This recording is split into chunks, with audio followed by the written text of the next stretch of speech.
Hey guys, Matt Gurney here, Jen Gerson with me. The latest episode of the Line podcast starts now. We're recording this on a Friday afternoon, and God only knows what fresh hell will happen while we're recording it. But as of this precise moment, our plan is to talk about lots of news coming out of Washington, tons of stuff happening in the United States this week. The address to Congress by the president, fallout from the blow up last week in the Oval Office, and a report in the New York Times talking a little bit about what the president intends to do to us up here in Canada. We're also going to do a bit of a vibe check and respond to some of the feedback we've been getting from some of our readers about Mr. Trump. And we suspect they're not going to like what we have to say, but don't worry, we'll say it with all our usual charm. Also going to do a federal politics update, including some breaking news in Canada today.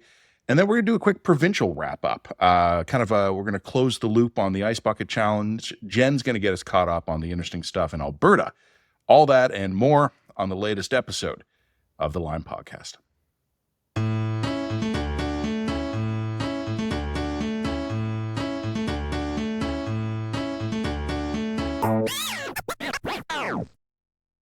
This episode of the Line Podcast has been brought to you by Unsmoke Canada, which is dedicated to helping Canadians who are looking to quit smoking understand the full range of options available. Despite decades of government programs and increasing regulations, today, nearly 4 million Canadians still smoke cigarettes. Adult smokers who choose to continue to smoke should be aware that other options exist. While not risk-free, alternatives such as heated tobacco, vaping products, and oral smokeless products provide a potentially less harmful choice. Smoke-free alternatives do not involve combustion or burning, like smoking a cigarette does. Instead of heavily restricting access and information about these options, Canada's government should be adopting common-sense legislation that will help further bring down Canada's smoking rates and put information in the hands of Canadians. Information such as the relative risks compared to cigarettes. Because the products are not the same, and they shouldn't be treated the same. It's just common sense. Learn more about how a smoke-free future can be achieved at unsmoke.ca.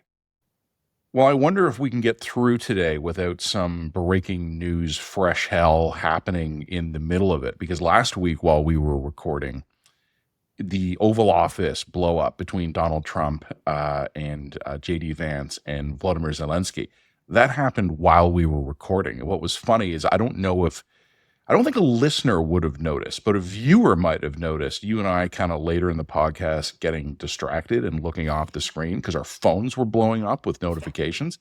But we didn't know what it was until we took a break. And when we were recording our third segment, we knew that something had happened, but we didn't really know what. It was happening live.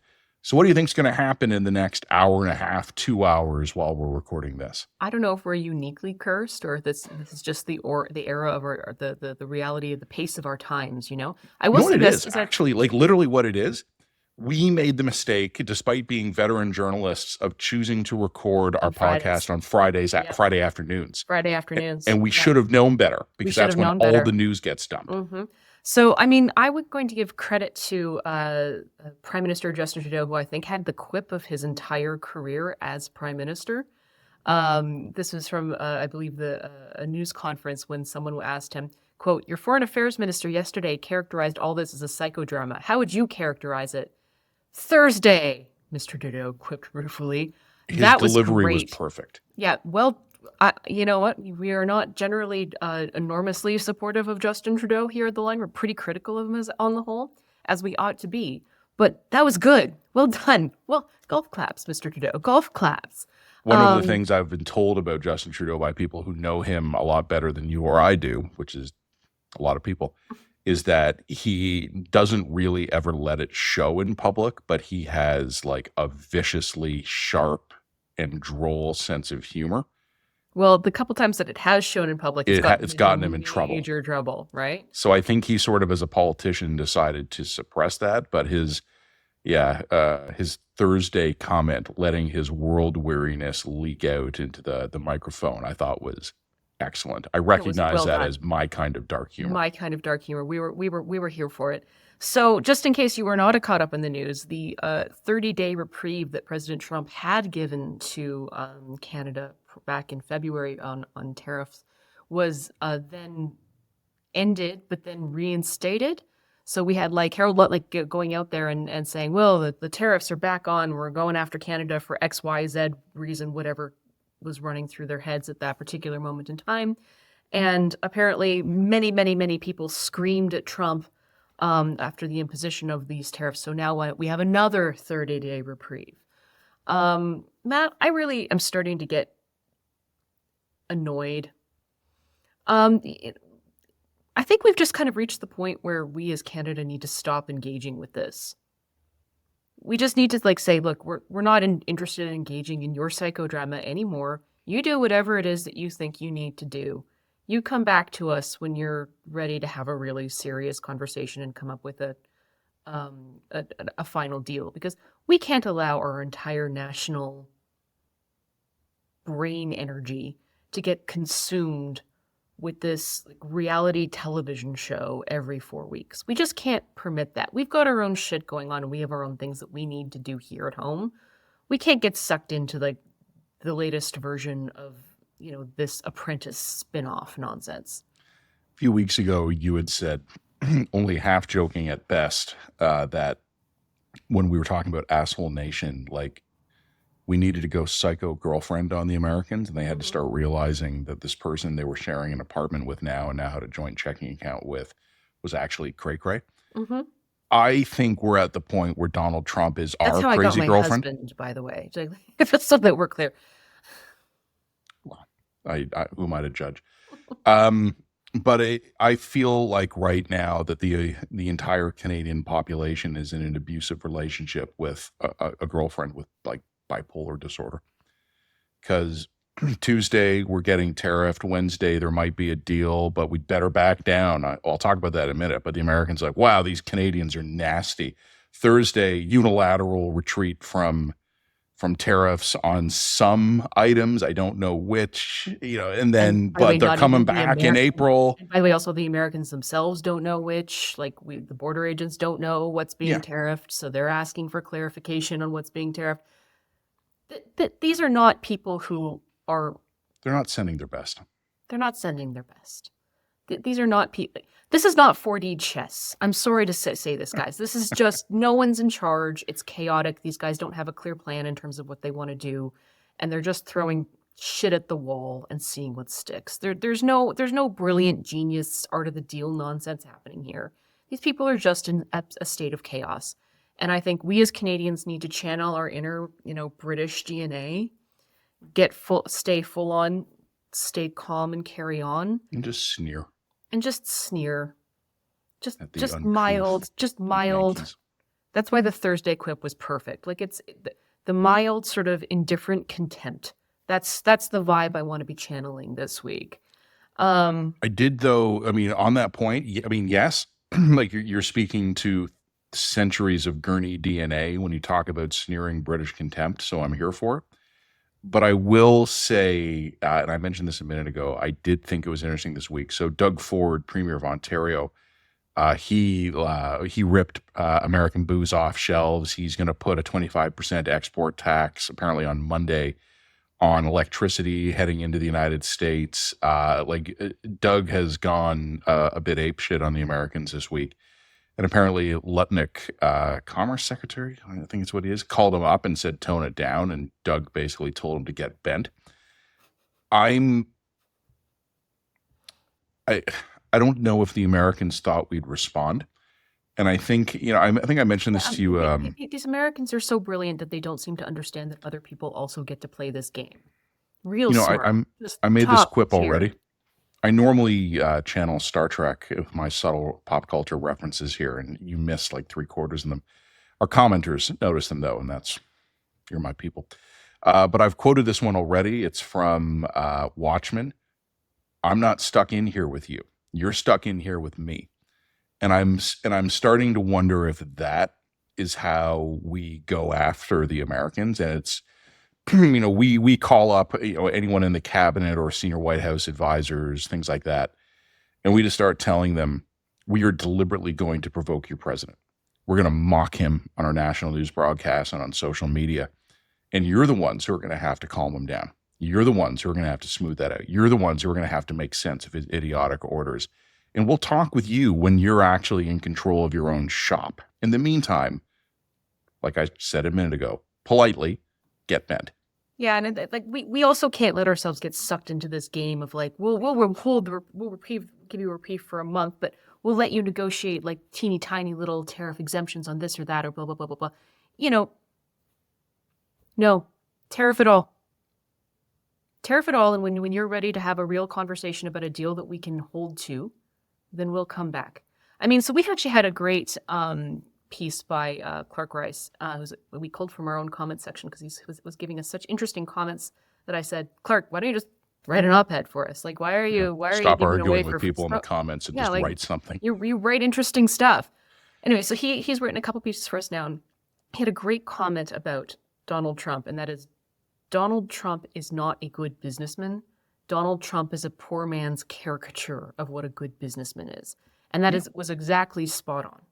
Because bluntly, if you actually have money or if you operate in business, you know very well that you don't get ahead in business by screwing other people over. And being unpredictable and unreliable. Yeah, you don't get ahead in business by being unpredictable, chaotic, and unreliable. You don't get ahead in business by treating every single relationship like it's some kind of zero-sum game, which is probably why Donald Trump suffered 6 bankruptcies and near the end of his business career and his transition to becoming a showman, couldn't get a bank loan and couldn't get contractors to work for him because he was considered such a bad faith actor that no one would work people with on him. The bill. They do work, and he'd go, I'm not going to. And I'm not saying, like, look, there are some business people who do this effectively. There are some monsters outside in the world who are effective at screwing people over and getting away with it. Of course, there are, but these people are largely anomalous. If you actually want to go into business and be good at it over time, generally speaking, the skill you need to have is an ability to build meaningful relationships that are mutually beneficial between you and the people you are working with over time. Being a monster might give you a temporary short-term advantage, but almost all of the people who are monsters in business get fucked in the long run because over time people just stop working with them. And the problem that we have here is that we have Donald Trump is coming to office, and the American public are overlooking the obvious damage that he's doing to the diplomatic relationships that he's in because they're like, this is all 4D chess, this is art of the deal shit. But most of the people who are supporting him in this have no idea what business actually is or how it operates or how to function effectively within it.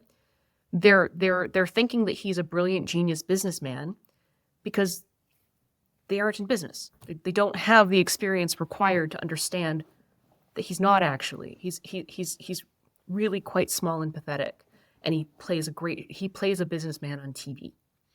And they can't distinguish the difference between a real businessman and the businessman they see on TV. I mean, as a journalist, I kind of understand and relate to that because the journalists that I see on movies is just like it's almost a running cliche that journalists, whenever we see ourselves on screen, we're like, oh my fucking God. Like, no, I'm not sleeping with everybody in order to get like sources. Like, what is wrong with you? Like, I'm not doing car chases. I'm not doing car chases. Like bad part of town. No, 90% of my job is sitting at a desk because I'm an office worker picking up a phone. Like, I don't know what to tell you.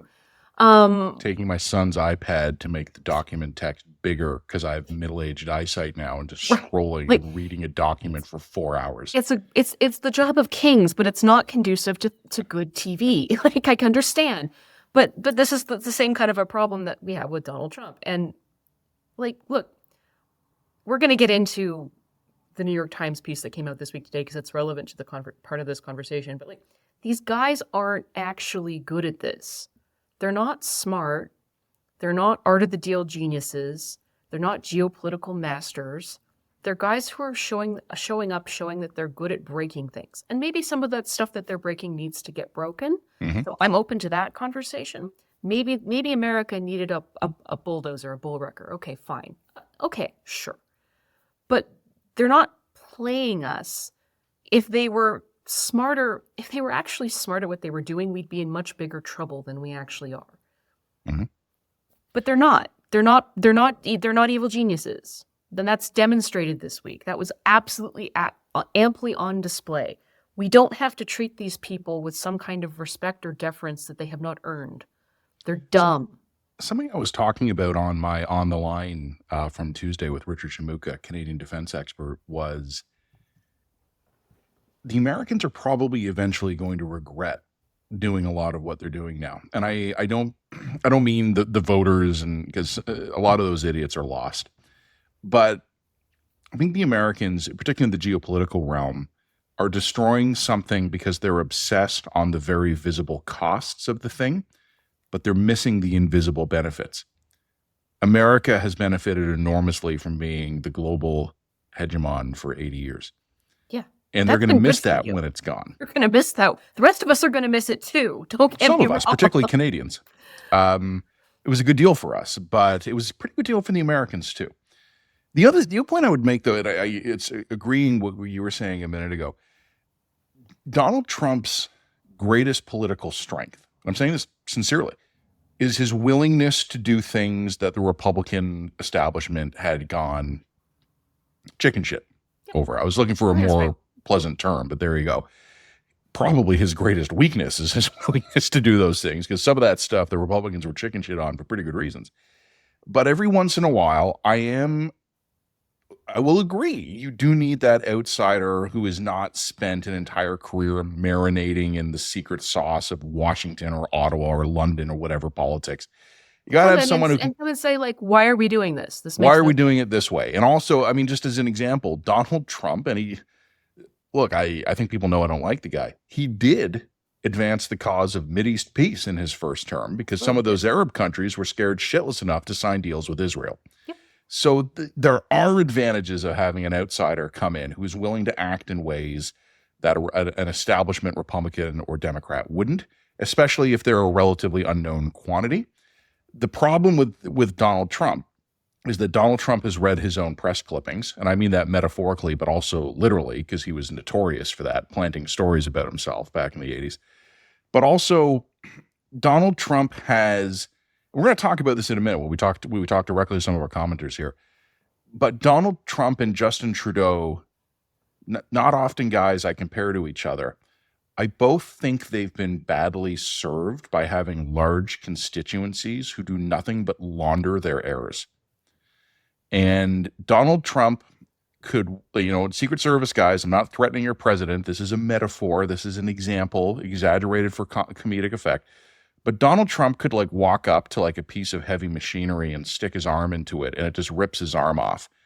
And there would be millions of Americans who would go, see, you guys just don't understand that he's 14 steps ahead. And he, it's all going to become clear why that was actually genius and why Biden should have had the courage to do it 4 years ago. There is a constituency of voters who are so locked in on the idea of Donald Trump that it's unfalsifiable. Or they're so locked in on the decline, cultural and sort of material decline of what's happened prior to Donald Trump, that they're willing to give Donald Trump an extraordinary pass for idiocy because the guys before them were just so much worse. Yeah, Trump standing there on the shop floor with no arm and blood spurting everywhere. Yeah, but and what would would have Biden millions have done, really? Yeah, exactly. People will be like, what? People will look at that. They're like, yeah, okay, look, he shouldn't have stuck his arm in the heavy machinery. But what? Are you a Pelosi supporter? Yeah. There are millions of people who actually think that way. And oh my God. The other issue that I have is none of the condemnation that we are going to lay on the feet of Donald Trump in any way gets Canada off the hook for our issues. Okay, we have serious issues. We have serious weaknesses. We've got things that we need to address and fix. 100%, no question. Matt and I have spent years on this podcast talking about dairy cartel, defense spending. You want me to go half cooked on the price of eggs and butter in this country again? It would not be the first time. Okay. So, we're not giving Canada a pass in any of this. There are issues here, and there are issues that we need to address quickly, because America, even if it's being run by dumbasses, is still an enormously militarily and economically powerful neighbor that we are fundamentally integrated with. So even if these guys are idiots and absolutely they're the idiots next door for us. Worth our sneering contempt in all respects, they're still the idiots we're stuck with. So we have to regard it as a serious problem and treat ourselves more seriously than they are treating themselves. And we're bad at that here in this country. And I'm willing to like lay our own issues on our own feet here. I'm no kinder to us in Canada than I am to the Americans. Trust me on that. Canadian cultural insecurity is now a national security threat.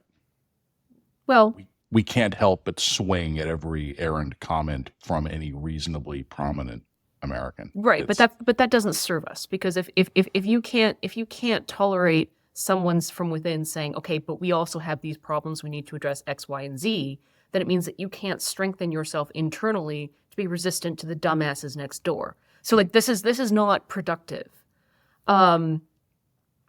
And some degree of our sort of nascent sloppy nationalism is to some extent kind of unproductive as well. Like, oh, a lot of it is like, you'll have some mid-level White House staffer goes, Canada sucks on Truth Social. And then you'll have millions of people, Canadians on Blue Sky saying, I'm prepared to detonate a suicide vest in Chicago to defend 18-month wait lists for a hip replacement. Like, right. we're all a lot of what's happening in the United States is really stupid. A lot of the whiplash reaction in Canada is really stupid. And I think your word a minute ago, Nathan, I thought was actually bang on.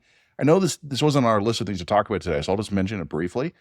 Have you had the feeling in recent weeks that one of the reasons why so much of our patriotic backlash is so stupid is because we have no experience with it? Yes. Like we're all like we're virgins of patriotism now, learning the pleasures of the flesh for the first time, and we don't know how to do it very well. We're talking about the Molson Canadian I Am Canadian commercial again, man. Like, I was a child.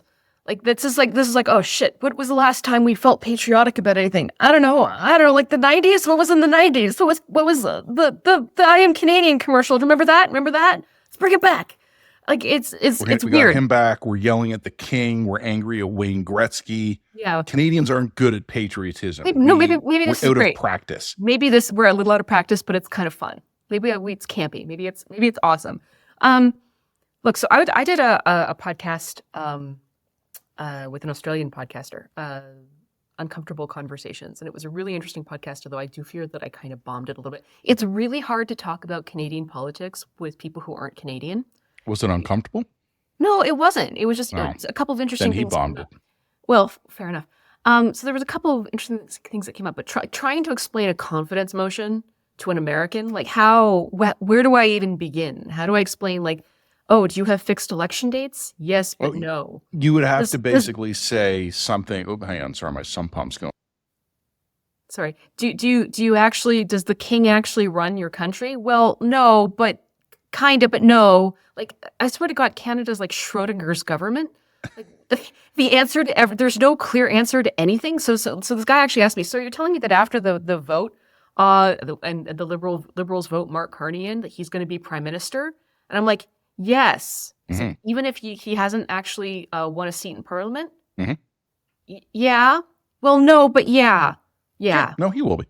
No, but the answer is actually yes, but no, but yes. So, like, it's kind of like, does the king run your country? Well, no, but yes, but yeah, but no, is the answer to that question. Anyway, so trying to explain the intricacies of this is like, it's like trying to learn Japanese as a foreigner. Like, it's like, you might get pretty good at understanding and speaking Japanese, but you'll never be perfect. So, like, an American can get reasonably conversant in Canadian politics, but he'll never really understand it. It is such a weird little cliquey obsession that we have here.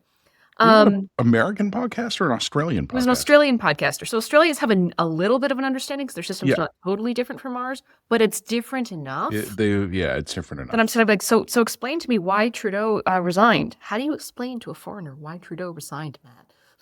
You explain. Well, it started back in June.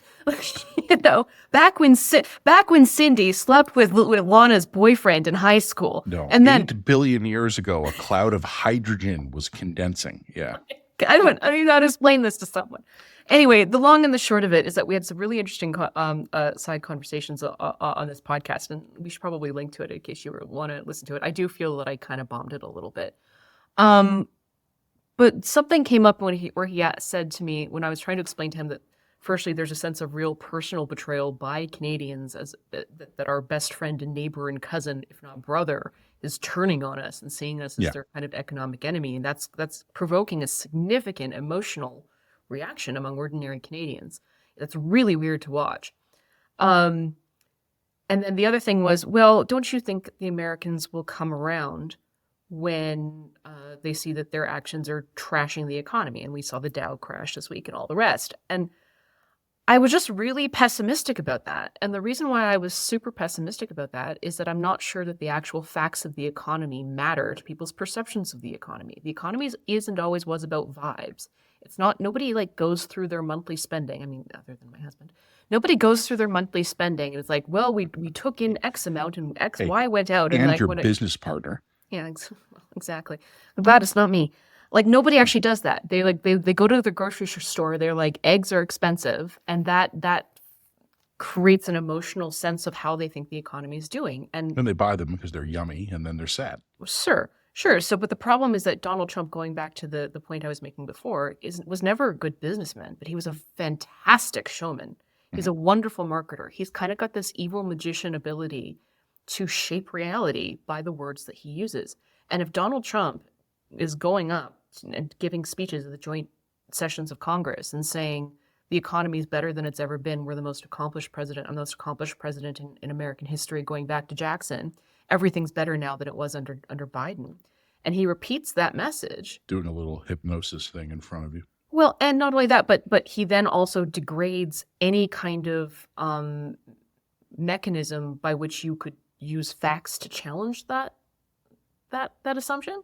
If he degrades sort of internal reporting of statistics, if he degrades, the independence of the media, as he did with AP, for example, by kicking them out of the I believe White House press pool when they refused to sort of use the words Gulf of America as opposed to Gulf of Mexico.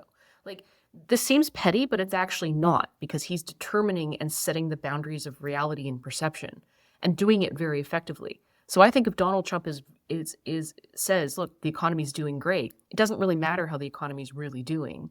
Enough Americans will buy into that, or they'll buy into the assumption that, look, what the pain that I'm feeling in my personal pocketbook this week is necessary in order to stop the fentanyl overdoses. Or they'll say, we had to keep well, men out of women's sports. Yeah, maybe my personal finances don't feel as good as they were a couple weeks ago, but maybe that's just me. Clearly, the economy must be doing better because the president is telling me that it is. And I'm sorry, I don't mean to be simplistic about that, but there's a significant plurality of Americans who will buy it. So it doesn't.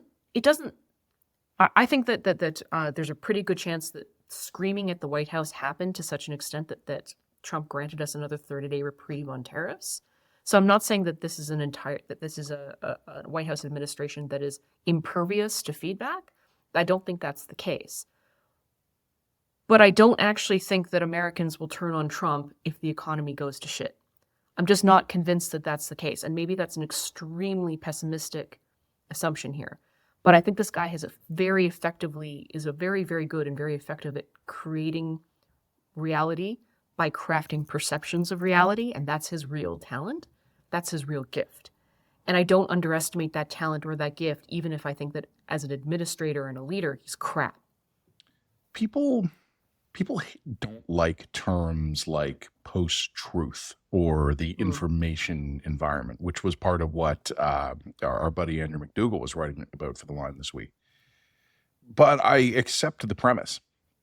And I'm not even going to make a comment here that is loaded with any particular blame, but we do live in a information ecosystem, there's that term again, that is algorithmically derived, and in some cases I would say algorithmically created. I open my phone in the morning and I'm not seeing a neutral representation of what's happening. I'm seeing what an algorithm or a series of them thinks I want to see. I would imagine when I open my phone in the morning, I get a lot more rumors about a possible reunion of the surviving members of Rush than Jen does. Just going out on a limb there. I don't know how much Rush content Jen's getting in her Google feed. Did you know that Michelle Trachtenberg died from Buffy the Vampire Slayer? I did know that, actually, but I think that was a different algorithm. on Fair my enough. part that was maybe being triggered than yours. Um, I think when we look at all of this, it's kind of what I was saying a minute ago. Like Donald Trump sticks his arm into the combine and millions of Americans go, you just don't get the guy. He's a genius. And to the extent that Americans will feel pain, whether economic pain or the pain of having measles from from their head to their toes, it's because Biden did it.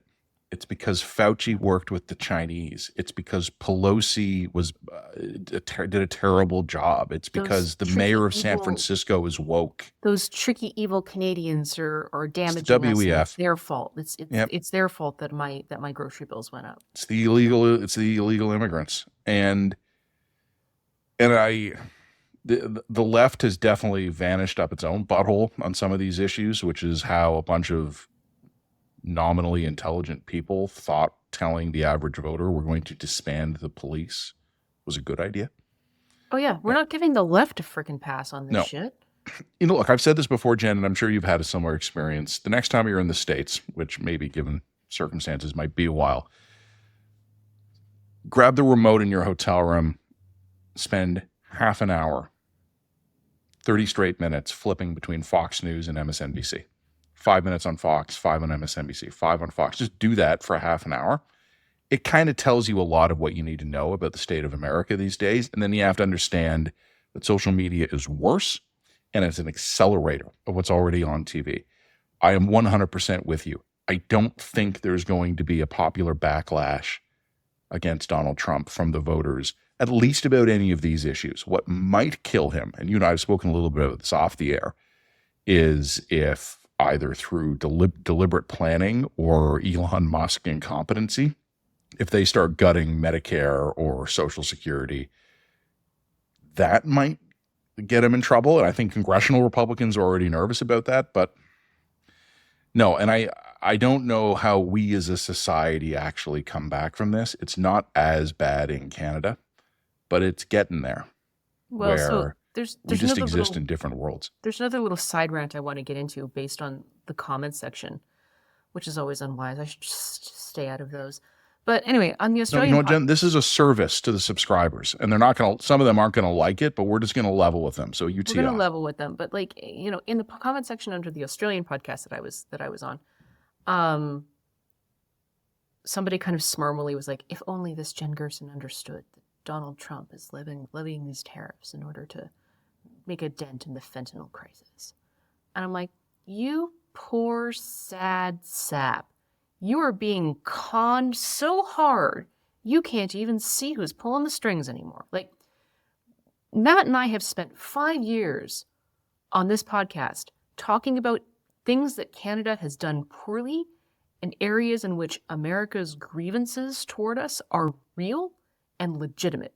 The big ones being dairy cartel and trade, military spending. We underspend in our military defense. We are not meeting our capabilities. We're not meeting our own targets, and we're not meeting the targets that we agreed to publicly. These are areas where if America came to us and said, we're imposing tariffs on you because you have consistent laggards on defense spending, for example, I think Canada would have no moral defense. None. That's not what Donald Trump has chosen to do. Donald Trump and the people around him have created a bunch of different reasons to justify these tariffs because they want tariffs for their own sake. They want tariffs because they think the tariffs are the answer to bringing back the Rust Belt and making America great again. They want tariffs because they see the world as a zero-sum game in which they win by other people losing. Okay, that's why they're doing it. They have an ideological reason to impose tariffs upon Canada, and they are fabricating excuses in order to move forward with those tariffs. But they're not even fabricating excuses grounded in fact, grounded in reality, grounded in places where they would have a legitimate point. They're fabricating excuses based on a fentanyl crisis that Canada is not causing. Look, the top sources for the manufacture of fentanyl are India and China, guys. Places that now receive fewer tariffs than Canada. I would have to put the exact numbers, but like the amount of fentanyl crossing the border from Canada is minuscule. We are not the cause of America's fentanyl crisis. And that doesn't mean that we shouldn't do more to try and stem. Like, fentanyl's a problem for our citizens as well. We should be stemming the flow of drugs and fentanyl for our own sake. Fentanyl's the big bad. It's the bad, okay? No one here is pro-fentanyl, okay? Obviously. But that is an utterly manufactured rationale for the trade war. Utterly false. Utterly manufactured. Complete, utter bullshit. And it's manufactured for two reasons. Well, maybe three. First is that essentially if Trump can sort of create the rationale for the tariffs under a national security rubric, legally speaking, he doesn't have to go through Congress. It gives him more unilateral power to move. So if he can make some bullshit national security reason for imposing the economic policies that he wishes to impose, he doesn't have to go through Congress to do it. Secondly, the reason why he's doing this is because tariffs are, again, we've said this many times, tariffs increase the cost of living for Americans, not Canadians. Tariffs are taxes imposed upon Americans in order to punish the Canadians and reduce trade between borders. That's what they are. And asking Americans to make a sacrifice of their quality of life over legitimate grievances like Canadian egg prices or Canadian military recruitment target goals not being met, like, Americans aren't going to go for that because they're not insane and they're not stupid. They're not going to make sacrifices, material sacrifices to their quality of life over picayune bullshit like that. But tell them that they're making sacrifices to their quality of life in order to stop beautiful young people from overdosing on fentanyl. And now you have an emotively powerful piece of propaganda that can be used against his own people. And that's why he's doing it. And like, this is where we're going to lay into our own commentators here, because I am not willing to live my life by lies. You want me to criticize where I think Canada's gone wrong? I will criticize where I think Canada's gone wrong. I'm not going to allow this like sloppy patriotism or nationalism to diminish the criticism that I think Canada rightly deserves for the things we've done wrong. You have a pretty robust columnist archive proving that you've done that. Exactly. But I am not willing to pretend that Donald Trump isn't full of shit because the woke left was the big bad 5 minutes ago. Woke's over, guys. It's done. The pendulum has swung. We're in a new era now with new people in charge, new people in power. And I'm not going to pretend that these people aren't bullshit.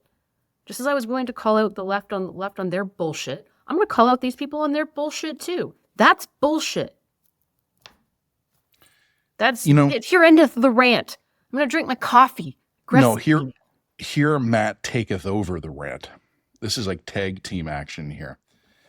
We will get some of it under this podcast as well, obviously. And we ran Andrew McDougall this week, and then we ran Clark.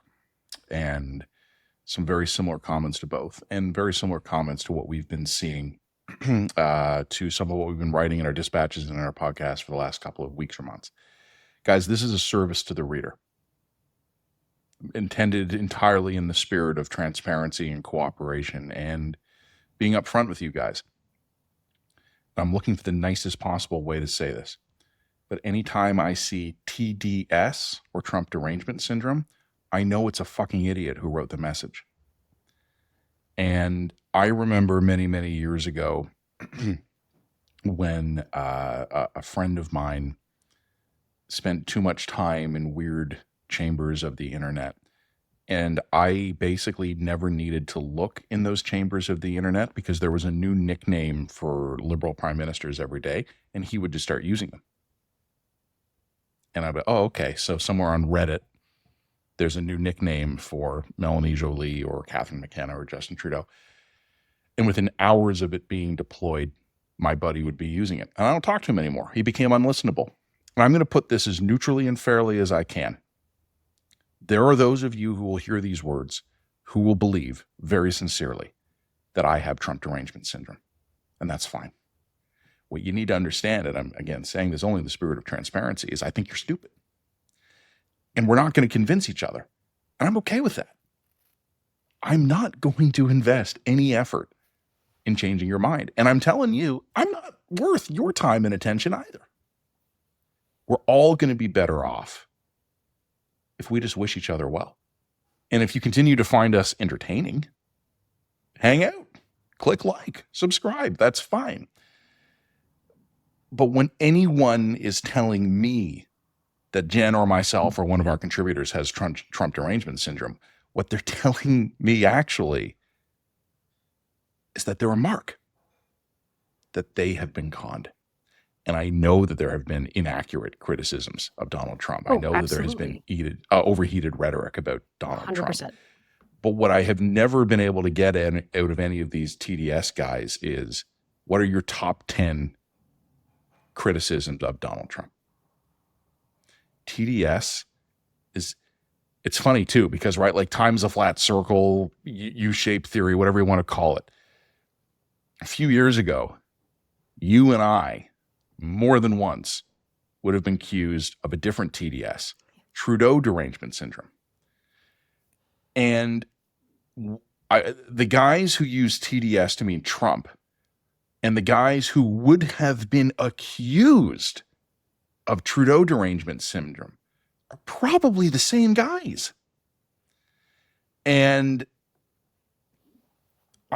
I work, Jen. My life's work is in the marketplace of ideas. I read stuff and then I tell people what I think and they pay me for it. It's weird, but that's my job.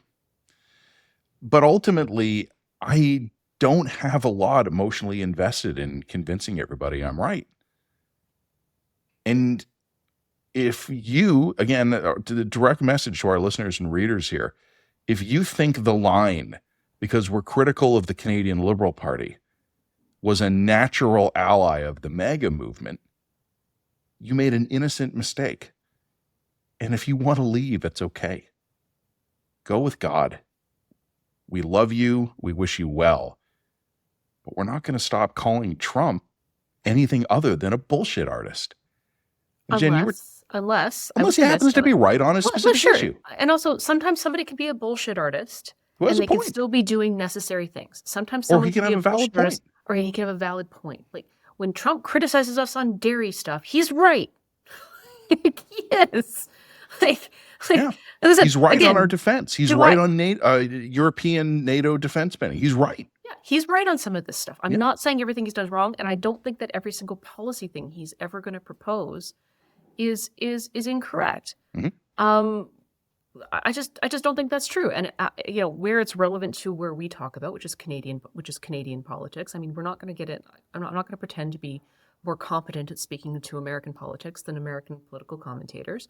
But where it intersects with our field of interest, if I think that Trump has a point, or if I think that he's correct about a policy assumption, or if I think he's doing something smart, I will say so. I don't think that just because I think that he's a bullshit con artist that necessarily that everything he does is wrong or dumb. Sometimes it isn't. And I'm also willing to accept that politics is cyclical, and sometimes you need to have outsiders. Sometimes you need to have people who burn stuff down. Sometimes things get fat. Sometimes things get bloated. Sometimes you need a cutter in there. Like, I do think that sometimes that's part of the cyclical nature of politics, and I'm not going to demonize someone for being on one end of that or another end of that. But I'm also not. We started the line 5 years ago because we wanted to preserve for ourselves the right to speak what we believe to be the truth, what we believe genuinely and sincerely to be the truth. At the time, the threat to us was from the Canadian political left. That's right. The Canadian political left is not a threat to us at this point. But I'm not willing to sacrifice the fundamental mandate of the line and my conscience and my integrity in order to preserve the good feeling of people who are getting under our comment section and saying, you guys just don't understand how awesome Trump is. But from people who can't then articulate an argument for why he's awesome. Yeah. You want to make a good, look, we maintain an open rebuttal policy at the line. If you think that we've made a point that is wrong or poorly argued or whatever, and you think you have a better rebuttal, drop us an email, lineeditor@protonmail.com. We will run rebuttals to our work. We do that as long as they're not totally crazy. We'll pay you to run rebuttals to our work. Please, please. And if your argumentation stacks up and doesn't suck, we'll run it. But be warned, if you submit us a rebuttal, we will give it an actual editor's eye. And that means that if your argument sucks, we'll tell you and we will pick it apart for you and we'll explain to you why it's not runnable or it's not good enough. Yep. And then you can So, soothe and your then damaged ego by just convincing yourself we have TDS, which this week means Trump instead of Trudeau. well, the other problem too is like the concept, the TDS concept. That's a thought terminating cliche, guys. That is a way to circumvent your frontal cortex so that it doesn't have to expose itself or absorb information that is uncomfortable to your I don't have to position. think about any of this because they have TDS. It- Zip. Remember when Matt and I start to say things like that Americans have a right to determine Choose their own their own destiny? destiny. That is a thought terminating cliche that we are using consciously because sometimes it is just too much.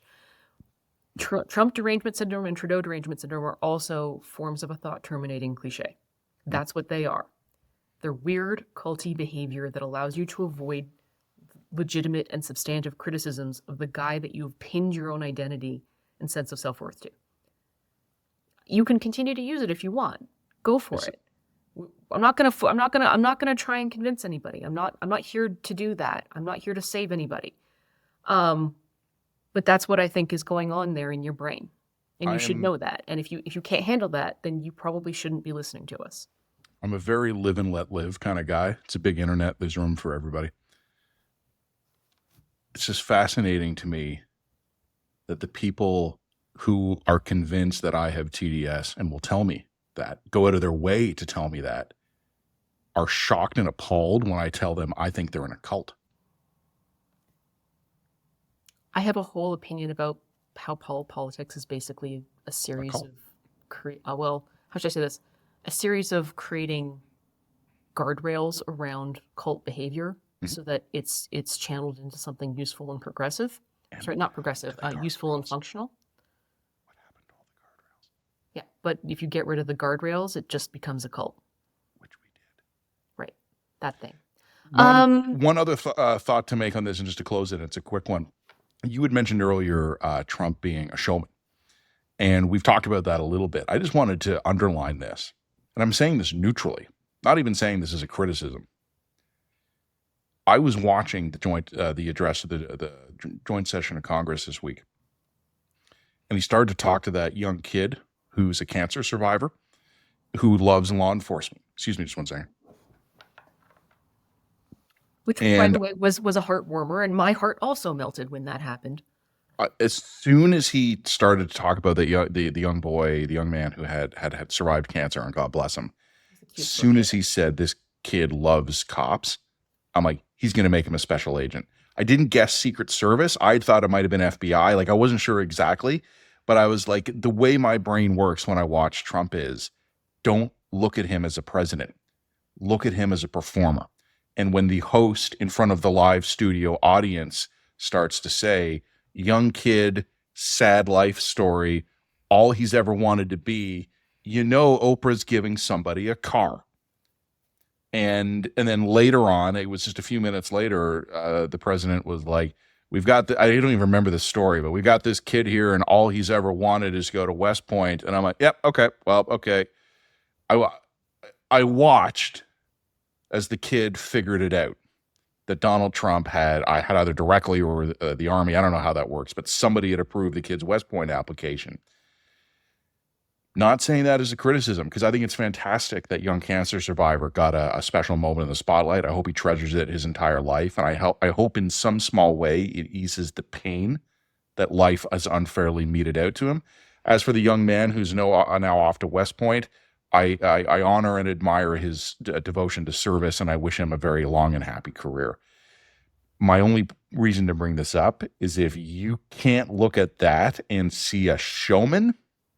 Well, all politics and all presidents to some extent have this skill. However, I really am looking forward to the next Joint Chiefs of Staff, Joint Session of Congress. Thank you. Joint session. I'm an idiot. Joint Sessions of Congress thing where essentially Trump just goes to everybody in Congress and says, and you get a car, and everybody goes under their seat and realizes. Yep. Rips out their car keys. Rips out there's an envelope taped to the bottom. It's like, now the Democrats will applaud for me. You just wait and see. Anyway. He just won a big 3 made in America with no Mexican or Canadian parts automobile. There'll be a guy walking up and down the aisles with popcorn, peanuts, cold beers. Absolutely. You want a car. And everybody screams. It'll be amazing. It's going to be I'm expecting that to come. Just an idea, 2-3 years from now, it'll be perfect. Yeah, right. Or we just have TDS, either or. Neither. I'm not totally ruling out the possibility that that does happen. Look, we're going to like and subscribe there. That was a long rant from both of us. We both had some feels we needed to get off our chest. For Yeah, those you of know us me who and are my still feels. listening, for those of us who are still with us, thank you. Thank you. We really appreciate your time and support. We could probably have a much bigger audience than we do if we chose to pander To to sell out. the lowest common denominator. And if you're choosing to not be part of that group, then you are self-selecting out of the lowest common denominator. So thank you for being interesting people. And we really actually are extraordinarily grateful to you and appreciative of you and your support. The fact that you listen, you like, you subscribe. You join us at www.readtheline.ca. And don't read the comments this week. They're not going to be happy with us. For hundreds of communities across Canada, forestry is a lifeline, supporting 200,000 workers, 87 billion in annual revenues, and 37 billion in exports, 29 billion to the United States. But it's more than just a driver of our economy. It's key to addressing some of our biggest challenges. We need an action plan for our forest sector and its employees, one that will help build the homes we need with Canadian wood, reduce the risk of wildfires, and create more family-supporting jobs right here at home. To learn more about what forestry can do for Canada, visit forestryforthefuture.ca. So, Matt, you and I definitely went off half-cocked. We had some feels. Oh, I was fully cocked. That's fair enough. I had the hammer all the way down. All right, but we did miss a few things we want to talk about. One was the New York Times article that came out this week explaining how Canadian officials went from thinking the 51st state stuff was a joke to taking it real seriously. Can I just take one victory lap here? Please. I was taking that stuff seriously back in November. I feel like I was the only crazy person who was willing to say, like, he's not joking. He's field testing this idea. I still don't know whether or not this is a serious threat. I think I said this in the earliest segment. The best defense that Canada has is the incompetence and chaos of the American administration. Mm-hmm. I don't say that necessarily just to trash the American administration, although they deserve it. I say that Well, also. that's a shot at us too. But that's actually a bigger shot at us because that's not a strong defense, and I don't love that we're having to rely on that. But Matt, do you just want to quickly summarize the New York Times article before we talk about federal stuff? Well, I mean, it's not even an either or before we talk about federal stuff. I think this is a natural bridge to our planned talk about federal politics right now. New York Times, which has a small but mighty bureau up here in Canada, has an article out Friday, I think, that is talking about, citing multiple, the usual multiple sources close to the event or blah, blah, blah, talking about some of the recent meetings between Canadian officials and American officials. And I think, Jen, you and I had a very similar reaction to it, which was that it didn't really change our assessment of the situation, but it gave us more details. Mm-hmm. So apparently some of the things that American officials have been throwing at Canada is that Donald Trump has discovered the series of treaties that define the U.S.-Canadian border. Some of those treaties, I think a lot of those treaties, in fact, were between Britain and the United States because we weren't fully sovereign yet. And Trump is like, well, I want to rewrite those. He's looking at rewriting some of the Great Lakes treaties, which established binational control over the water resources in the Great Lakes. And we talked about this a week or two ago. There was Peter Navarro apparently had said he wanted to kick Canada out of the Five Eyes intelligence sharing agreement. I think Navarro also made a claim that we were run by Mexican drug cartels. So that was fun. The food would be better if we were.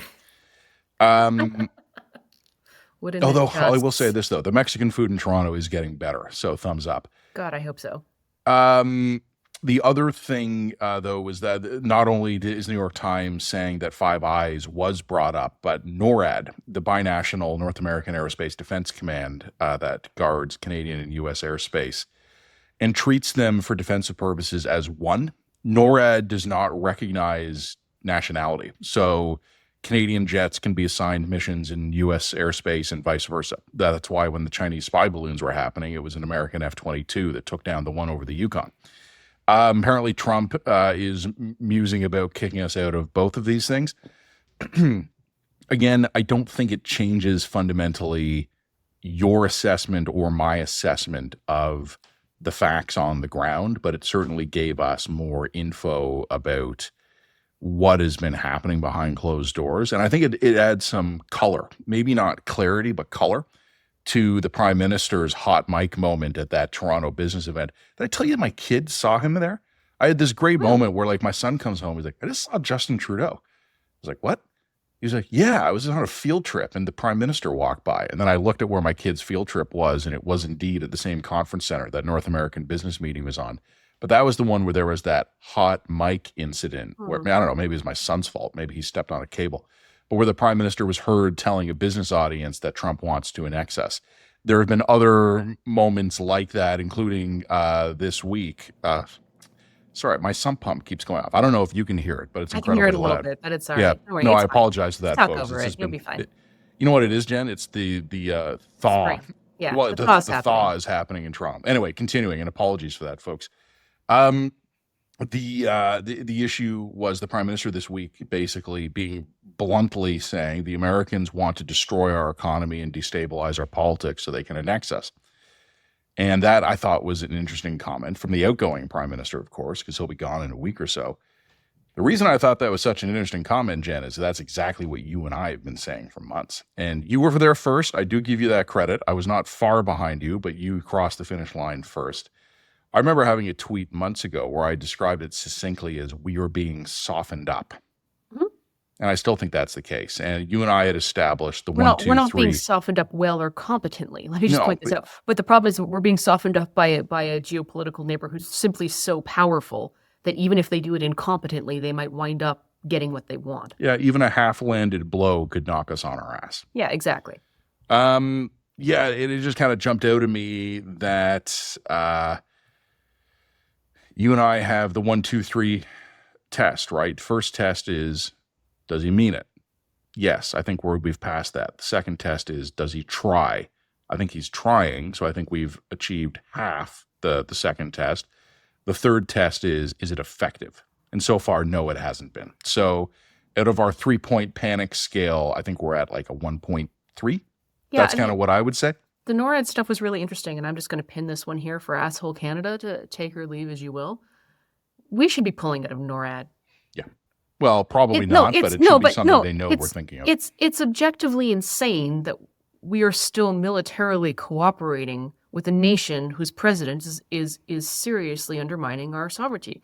And it says a lot about the history and the good feeling and the good sentiment that's been built up between U.S. and Canada for as long as it has, that we haven't pulled out already. Like, it says a lot about just how close American Canada is that we assumed for months that he must be kidding, right? Right? Well, it also says a lot about how we only have a few dozen serviceable ancient CF-18s to guard the second largest landmass. It's the principle of the thing. Like, how about we... to me, it speaks of a lack of self-respect that we're still cooperating militarily with a country that has openly declared itself to be hostile toward us. You know what it reminds me of? And this is going to sound a little ridiculous, but I was actually thinking about this last night. Imagine a family-run business, okay? Mm-hmm. And it's not just like mom and pop. It's mom, dad, bunch of the kids work for the business. Some of their partners work for the business. And mom and dad are having a spectacularly nasty divorce. Mm-hmm. But all the kids and in-laws are still showing up every day and they're making spaghetti or whatever the family business is. I think that's kind of what the U.S. and Canadian militaries are doing right now. Like, they're just showing up every day. They're making spaghetti, or they're putting their whatever the business is, right? They got the assembly lines humming. They're baking. They're cooking. And meanwhile, they can hear mom and dad screaming at each other at the office over the shop floor. That's kind of the North American defense relationship right now, where the kids are doing their best. But if this divorce gets nasty, people are going to start taking sides. I'm going to have to. Anyway, I don't think I have much to add about the New York Times story. No, it was interesting, though. I think everyone should read it. It was interesting. People should read it. We do want to talk about Mark Carney because, of course, March 9th is almost upon us. March 9th is the date in which the Liberals will decide their new leader. Mm-hmm. I don't know exactly how many votes have been cast, but it's in 150,000 votes. Honestly, I confess I haven't paid that much attention. Like, anyway, it's been such a snooze. It's been, you know what, I would be shocked. I've been wrong before, But I would be shocked if this were not a Carney coronation. I basically gave it to Carney the second the fundraising numbers came out, Yeah. showed that he was so far ahead that it was kind of over. I think the Can, only can, thing I, I'm can I now... raise one point? Sure. I agree with you. However, a couple of Toronto-based Liberals have very quietly been planting seeds of doubt that Freeland has more latent support than expected. And she might either A, have a surprisingly strong start, or might even have enough to go all the way through. My assessment of that is that these are Freeland people who are creating a narrative of bullshit to try and carry some energy into the convention. Dirty tricks. But that screams of dirty tricks to me. Just Which is putting that fine. out there. Politics. So take it with a huge heaping of my own skepticism. But there has been a little bit of that over the last week. And I do think it's bullshit, but I did also thought it was interesting. Yeah, well, it's either delusion or dirty tricks is kind of how was my read on that one. But you know what? Screw it. I'm not in enough with the Liberal Party apparatus to be able to assess that. That's just a gut feeling. So, like, look, nobody's coming to Jen Gerson and Matt Gurney in order to get the real inside scoop of the Liberal Party. Like, you go to the Toronto Star for that. Come on now. I am really interested to hear what Carney's speech is going to be like. I'm open to being pleasantly surprised or pleasantly sort of about it. So I'm going to maintain emotional neutrality on that front until it happens. The only thing that I think that was something that we will comment on, we're going to actually divide our written dispatch this week. We're going to do just a generic overall written dispatch on Sunday as per usual. And then we'll do a Liberal one on Monday. We'll do a Liberal-focused dispatch on Monday, just as responding to the likely Mark Carney coronation and or Freeland surprise, whatever. Yeah. Or They will have a lot to write about either way. And I think we're going to talk a little bit about sort of the end of the Trudeau era. And we'll try and be reasonably generous because it now actually is coming to an end. So we don't have to be like mean to the guy like we were when he announced that he was going to announce his resignation. The other thing I would just say that happened was interesting this week is we had Pierre come out and announce a policy on he's going to close loopholes in the Ethics Act. Mm-hmm. And was it ethics or conflict of interest? Conflict of Interest Act, sorry. Yeah, so anyway, I haven't read the specific details of the legislation itself, but I'm just going to make a really top-line comment, and it's a bit of a takeaway comment, and that is, he went up on stage and he gave a speech about how, Justin Trudeau has violated the Conflict of Interest Acts multiple times. He's going to, made a funny little quip about we're going to have Trudeau conviction, something. I'm not going to repeat it. If you know, it doesn't really matter. The point is we had this guy taking pot shots at Trudeau for violating the Conflict of Interest Act multiple times, which he has and deserves to be criticized for, and making quips about the outgoing prime minister and how he's going to name this bill after the outgoing prime minister, which, cool, fine. My God, does this look small ball and petty? Yeah. We've just spent an hour talking about the existential threat that Donald Trump poses to the country. And your big top line announcement for this week is we're going to take pot shots at the now outgoing, nearly done prime minister for his conflict of interest violations. Yeah, he is. Yeah, he is. I'm not opposed to tightening up conflict of interest legislation. We need to do that. Absolutely. Great. On board. Yes, sir. Right away, sir. I'm not opposed to taking pot shots at Justin Trudeau for his violations of these principles. Good, great. Guys, do you know how small this looks given the scope of what the country is going through right now? Every public comment Pierre Poilievre makes, whether it's at a rally or on television or on the radio, should be nothing but I will stand up for Canada. I am the best. Why the ballot question on a snap election is shaping up to be who is going to be best equipped to defend the country against Donald Trump.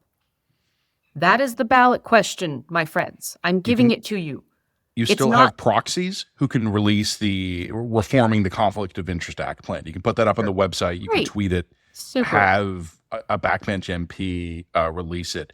But any time a camera or microphone is aimed even generally in the direction of Pierre Poilievre, I will resist this American hostility only I am strong enough to look Donald Trump in the eye and say, get your hands off my country. This is ours and you will never take it. Only I And, am aggressive, assertive, and asshole-ish enough and to then your to to press make the release Americans guys put back out down. the Trudeau Act for conflict of interest reform. Like, Sure. and I do think the conservatives are starting to kind of get it. I think we are seeing the pivot, and we have given them credit And for they like, that. and Pierre gave a really good speech a couple weeks ago that I think was absolutely worth listening to. I'm not saying that there's nothing, that there's no there. I'm not saying that. But these guys need to be preparing themselves to take over a country and a government in an extreme state of crisis. Mhm. They are not going to have the luxury of spending 6 months figuring out where the files are kept.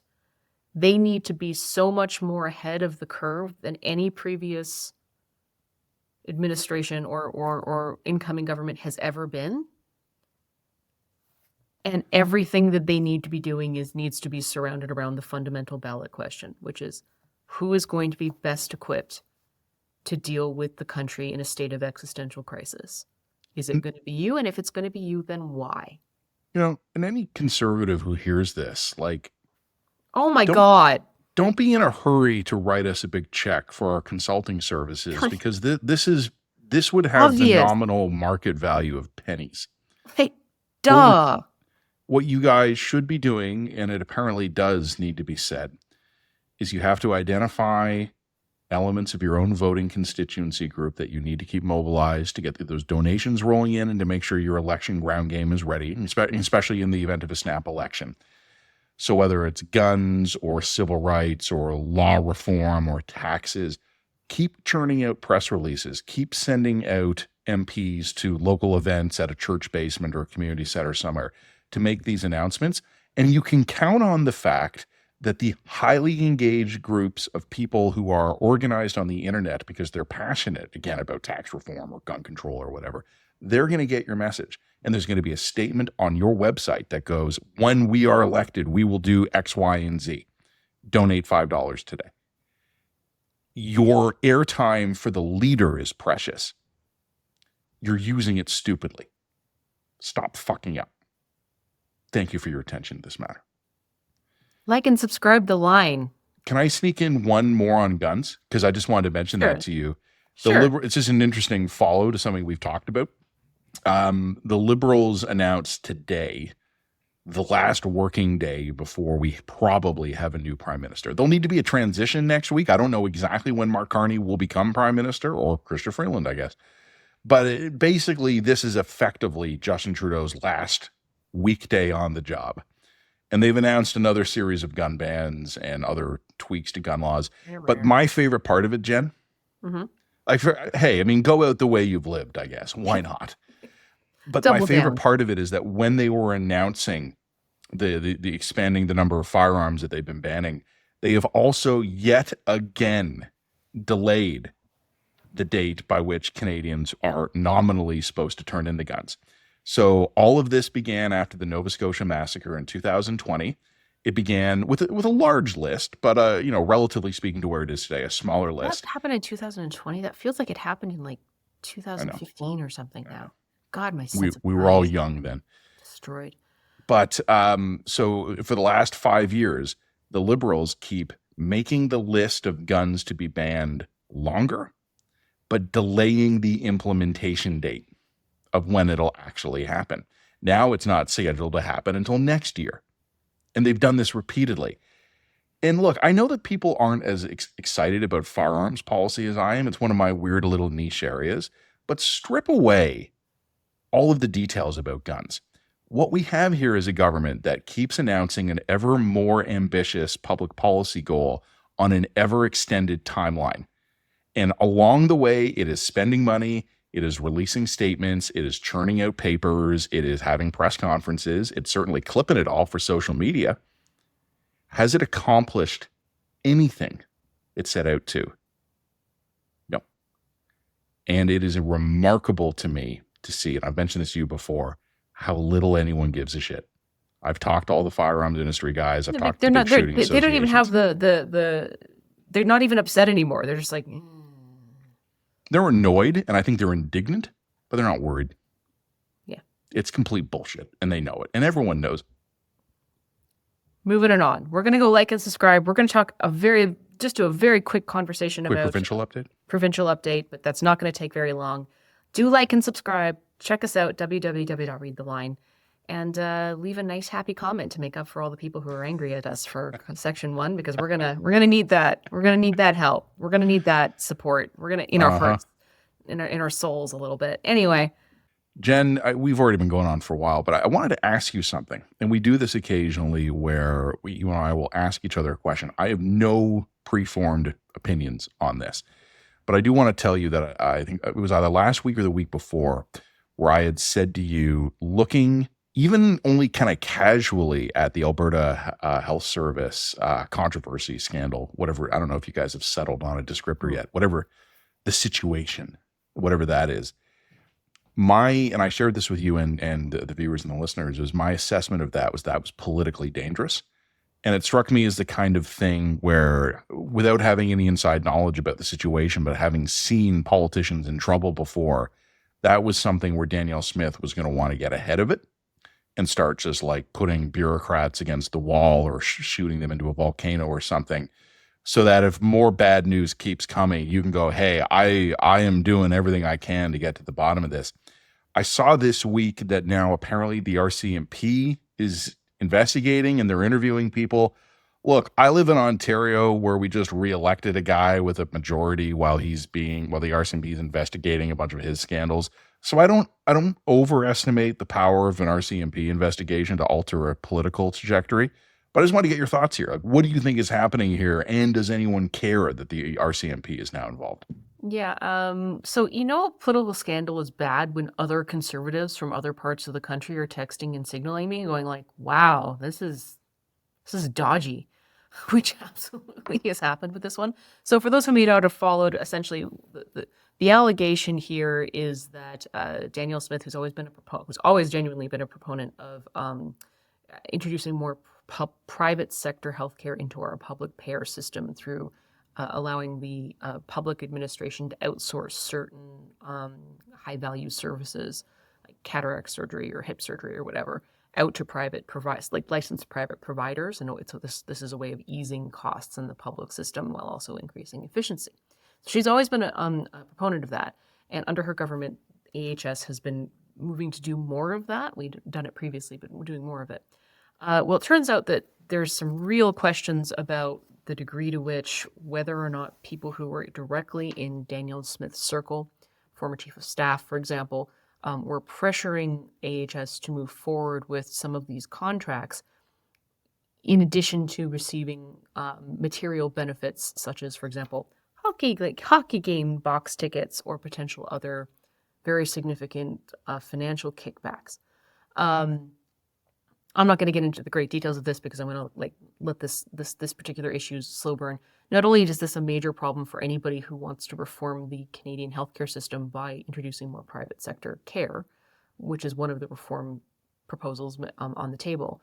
That only actually works if the people involved are not allegedly corrupt and taking kickbacks from companies in order to ensure that those companies are providing a lower quality, more expensive services on the public dime. Efficiency via corruption. Yeah, exactly. If you introduce an element of corruption into the table, the efficiency element really does go away very quickly.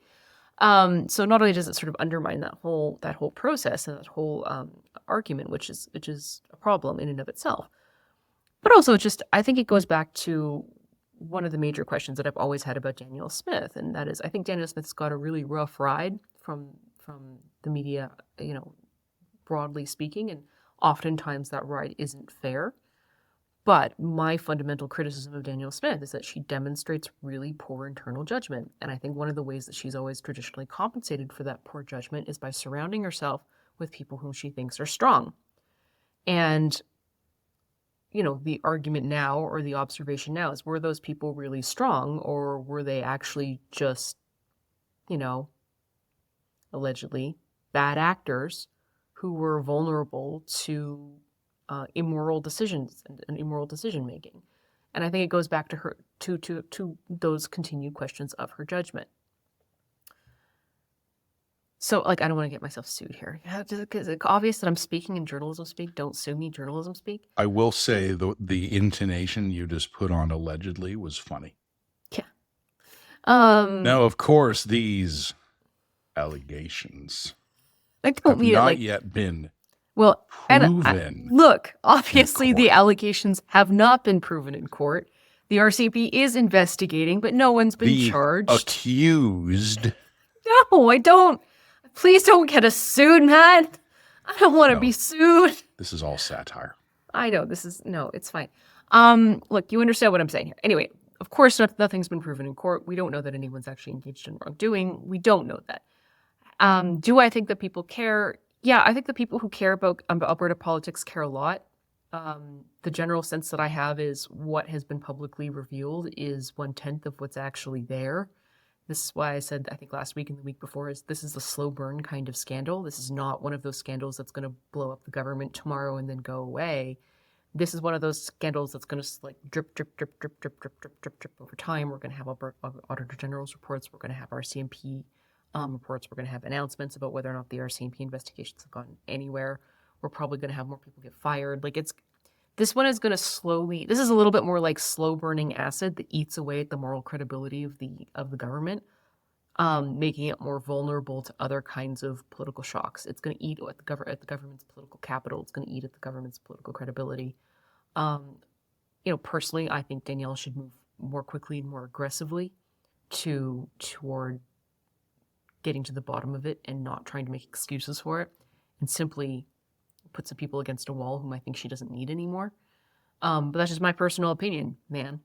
Is the general population going to care? Well, where is not They don't until they do. They don't until they do. And Yeah. corruption is one of these really big problems that people don't care about corruption until they do care about corruption. And usually the moment they care about corruption coincides with some kind of economic drop or economic problem, where people are suddenly like, wait a minute, it was one thing when X was sporting Rolexes and I was still getting mine, but the second I stopped getting mine, now I'm angry about that government officials sort of kickbacks, right? Like it's a weird thing, and it's always been a very weird thing in Canada. The other thing, in Alberta specifically, the other thing I've said is, like, I've heard Nenshi speak on this once or twice, and he's good on it. But Naheed Nenshi is really not front and center in the Alberta political situation right now. Like, I'm a couple thousand miles away, but I don't remember the last time I heard his name or saw it in a headline. He's now the leader of the NDP, and the NDP is AWOL. Like, I'm not saying that there's been nothing. There's been a little bit. But he has not managed to get to the head of the parade since he took over the Alberta NDP. That's been fast. I don't know why that's happened. I mean, we should probably start asking questions like, where is he? Why is that not the case? I don't know if that's because he's having internal team cohesion issues. I don't know if that's because he's chosen consciously to sort of take a step back and choose his moments a little bit more effectively. Maybe it's just that the podcast with us now. Yeah, well, you know what, Nenshi, do you want to come on the line? Like, let's chat. I also don't know if maybe it's just like the American stuff has just taken so much front and center. Like I think that's it. I think that's a lot of it anyway. And also the two big political stories in Alberta right now is Danielle Smith hobnobs with Donald Trump, is she a traitor sort of narrative. And then the Alberta health stuff is like the secondary narrative. And not public enemy number one, Danielle Smith or Wayne Gretzky. Yeah, exactly, right? Yeah. Like that's kind of been the primary stuff. And ironically, I think that might have had the effect of pushing Nenshi out of the equation. But yeah, so anyway, that's just kind of my top line take. We'll see where this goes. I don't think this scandal is going anywhere. Eventually, I'll write a big column about it. I've actually also asked some people if they were interested in writing for us, because I would much rather have the people who are doing the frontline digging get paid and write for us than for me to sort of summarize their work and link to it. Yeah, but Jen told them all we would put accused in quotes, and they got real nervous. No, that's not what I'm saying at all. We're not going to get sued, I promise you. We're very good editors. Almost perfect. Almost perfect. Not 100%, but almost. Our track record is still like 9. Pretty good. So there you go. Better than many. So anyway, I've got nothing particularly to add about that. It's just an update to that particular story file. You know what? Yep. And I'll close this out. In terms of kind of updates, like we did a 4-week tracking of the national ice bucket. I had to call the ice bucket challenge for national survival, but we also did in our dispatches, and we did it above the paywall, maximum transparency. We wanted everybody to see it. We did 4 weeks of tracking major announcements from the Canadian government or any provincial governments. Didn't care which Canadian government, but any of them, about particular steps to battle harden the Canadian economy or even our society against the American threat, which is a weird thing to say, but here we are. And Trump gave us 30-day reprieve from tariffs, and we began the countdown saying, okay, let's see what we use these 30 days for. That's expired. That's done. The tariffs kicked in this week and then stopped kicking in or something, whatever. It's confusing. But I would say that there was an announcement this week, and it's after the deadline, so I'm not going to include it. But the provinces and the feds have announced work to streamline the approvals process for natural resources projects across the country. And good, great, okay. Come back to me when it's more than an announcement. Like when something is actually done, let me know. But in the meantime, on the plus side, like I was telling you, you have another 30 days to extend the ice bucket challenge for national survival. So we have now until April 3rd to see if any provincial governments want to come up with anything. I'm not going to track it anymore, though. I gave them 30 days. Okay, well, then we'll track it in a big picture sense. Maybe not week by week, but we'll track it. We'll see where we are again in 30 days. So if you do a monthly update, just drop them into a document. Let's do a monthly. All right. Trump has decided to offer us another reprieve update. So every time that Trump decides to not extend the tariffs, not level tariffs against us for another month, we can do another national update on the ice bucket challenge. Yeah. And a month from now, the government will have banned every firearm known to human history. Great. Including weapons we haven't even invented yet.